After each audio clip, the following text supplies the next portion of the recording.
dirinya sendiri. Kalau mahasiswa saya yakin bagi-bagi biasanya, contek-contekan. Tapi saya dulu nggak pernah dulu, contek-contekan nggak pernah. Saya hanya nyontek, nggak pernah ngasih contek. Saya konsisten, saya sabar. Jadi disiplin, menghargai proses, sabar. Itu konsisten. Untung saya ini agak pelupa. Namanya siapa? Namanya sendiri lupa. Bisa ngingetin saya malah namanya sendiri. Berarti lebih pelupa dari saya. Latihan, disiplin, sabar, konsisten. Jadi itu penting. Hasil akhir nggak masalah. Yang penting proses. Di negara kita itu, karena yang ngajari sebenarnya masyarakat kita sendiri. Kita lihat, kalau ada suami istri, ya kan, pengantin baru, 3 bulan, 4 bulan, atau 6 bulan kemudian istrinya hamil. Siapapun yang datang ke rumah, entah itu saudaranya, teman-teman, pasti yang dilus perut istrinya, ya kan? Waduh, udah berapa bulan? Itu kan hanya menghargai hasil akhir, menghargai proses. Itu mengajarkan masyarakat kita sendiri. Harusnya kan yang didatangi kan suaminya dilus itunya kan. Prosesnya dari sini. Kita harus menghargai proses. Jangan hanya hasil akhir. Kalau cuma hasil akhir aja, siapapun bisa, nggak harus suaminya. Itu nggak boleh. Proses harus dengan hal yang benar. Dengan proses yang nggak benar juga banyak, itu juga nggak bagus. Intinya dalam mengenai proses seperti itu. Dan yang terakhir harus jujur. Itu yang, kalau Anda sudah disiplin, Anda sudah sabar, Anda menghargai proses, saya yakin akan menjadi manusia berkualitas. Tapi jujur itu penting. Karena menurut saya, orang semakin tinggi pendidikannya dalam hal akademis, itu bukan semakin banyak makan jatah orang, tetapi justru semakin tahu batasan-batasan itu. Dalam, walaupun saya nggak ngerti maksudnya.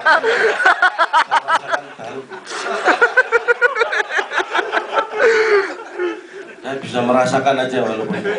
Jadi itu, semakin kita tinggi bukan semakin kita banyak makan jatah orang, tapi justru semakin tahu batasan. Itu pendidikan yang tinggi dan berjalan seiring dengan orang bijak seperti saya ini. Walaupun nggak pintar, tapi saya cukup bijak. Orang tua saya juga udah punya anak, kan tadi saya cerita. Jadi orang tua yang baik itu bukan hanya mengajari anak, tapi juga harus bisa belajar dari anak. Orang tua yang bijak. Udah tua-tua semua juga. Tapi bijak atau enggak itu enggak sebanding dengan umur. Belum tentu orang yang tua bijak, apalagi yang muda. Yang tua aja belum tentu bijak. Enggak, tapi saya seneng lihat. Cuma satu itu dari tadi lihat handphone mendelit. Kenapa sih? Merekam sih, Pak. Oh, ngerekam.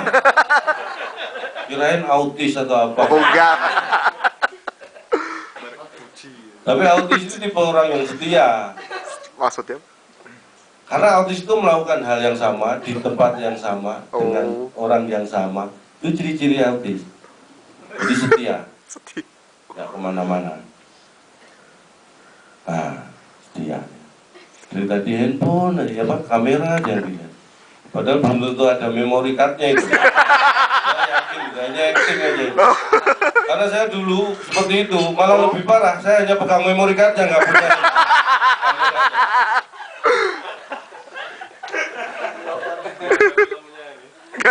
Ada filmnya. Jadi terakhir tadi saya mau tekankan jujur. Kenapa pentingnya jujur? Jujur itu akan membuat jalan kita lapang, pikiran kita enteng. Hanya sedikit ilustrasi, mungkin Anda sering mendengar, tapi mungkin mendengar dari mulut yang salah, jadi bisa jadi salah. Kali ini Anda mendengar dari mulut yang benar, tapi orangnya yang salah. Jadi kenapa jujur itu penting? Karena satu kebohongan akan mengakibatkan kebohongan-kebohongan yang lain. Nah, ini nggak terlalu dalam, karena saya tahu artinya. Ya. Ya kan? Kalau yang dalam pasti saya nggak tahu artinya, bisa ngomong dong kayak tadi, don't judge a book by its cover. Itu dalam karena saya nggak ngerti artinya. Nah itu lagi jujur. Ada tetangga saya yang tadi saya ceritakan pengantin baru itu awalnya sebelum orang-orang tahu bahwa istrinya hamil. Itu yang tahu kan istrinya karena periksa ke dokter. Ini cerita mungkin Anda pernah dengar. Ini pentingnya jujur dan terbuka. Istrinya sudah hamil, mungkin baru sebulan lebih lah. Begitu suaminya pulang dari kantor bilang, "Pak, aku udah telat 2 bulan." Oh 2 bulan waktu itu. Tapi jangan bilang siapa-siapa. Surprise. Karena dari dokter jalan 2 bulan tapi masih riskan. Karena kalau kecapean atau apa bisa. Jadi jangan cerita-cerita dulu untuk kejutan. Nah, awal yang tidak jujur, tidak terbuka. Oke, karena istrinya yang minta, oke, Papa nggak cerita siapa-siapa. Cukup Papa yang tahu. Besoknya suaminya ke kantor, datang petugas PLN ke rumahnya. Bu, menurut data kami, ini ibu sudah telat 2 bulan.